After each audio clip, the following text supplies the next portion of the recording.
حضرت عبداللہ بن بصر رضی اللہ تعالیٰ عنہ سے روایت ہے کہ رسول اللہ صلی اللہ علیہ وسلم کی خدمت میں ایک پیالہ پیش کیا گیا تو رسول اللہ صلی اللہ علیہ وسلم نے فرمایا، اس کے کناروں سے کھاؤ، اس کی چوٹی چھوڑ دو، اس میں برکت ڈالی جائے گی۔ چوٹی سے مراد برتن کے درمیان کا کھانا ہے، جو برتن بڑا ہونے کی صورت میں کناروں کی نسبت کچھ بلند ہوتا ہے۔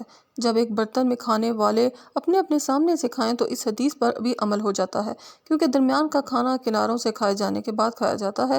حدیث نبوی صلی اللہ علیہ وسلم پر عمل کرنے سے رزق میں برکت حاصل ہوتی ہے۔ حضرت عبداللہ بن عباس رضی اللہ تعالیٰ عنہ سے روایت ہے، رسول اللہ صلی اللہ علیہ وسلم نے فرمایا، جب کھانا رکھا جائے تو اس کے کنارے سے لو اور اس کا درمیان چھوڑ دو، کیونکہ برکت اس کے وسط میں نازل ہوتی ہے۔ حضرت انس بن مالک رضی اللہ تعالیٰ عنہ سے مروی ہے کہ رسول اللہ صلی اللہ علیہ وسلم نے ہمیں حکم دیا کہ ہم پلیٹ کو انگلی سے صاف کر لیا کریں۔